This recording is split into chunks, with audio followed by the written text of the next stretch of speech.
My name is Paul Hill and I train people in storytelling. Storytelling is about getting your information across to people in an interesting and memorable and emotionally engaging way. I think our human brains are hardwired to receive information by a story form and then make sense of things by story form as well. So I think it's a fundamental part of human connection and communication. And if you ignore it, you're going to be much less effective. All storytelling, if it's going to be successful, will revolve around a structure of some kind, and you can keep it simple. Aristotle describes that as the beginning, middle, and end. Barbara Minto would say it's the situation, the complication, and the resolution.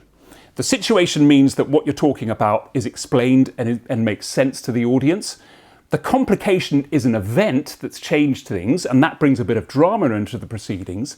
And the resolution is that, well, what's going to happen next bit, which of course is going to be very interesting for people listening to you. In order to connect people to what you're talking about, you've got to engage their emotions in some way. 3 really useful questions, therefore, to ask yourself when you're putting your story together. What? What am I talking about? What's my focus? What does it mean? Next question, so what?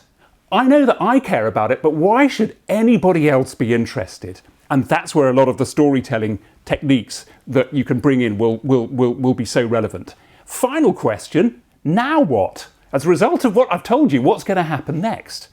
And those prompts are incredibly helpful, I think, for people when it comes to thinking about something you know very well, but almost translating it for the benefit of somebody who is not familiar with it yet, but needs to hear about it. The lovely thing about these storytelling techniques is you can use them in lots of different ways, in lots of different media. You can tell a great story via email, for instance, or via a slide-based presentation, or even in a meeting when you're trying to get your point across.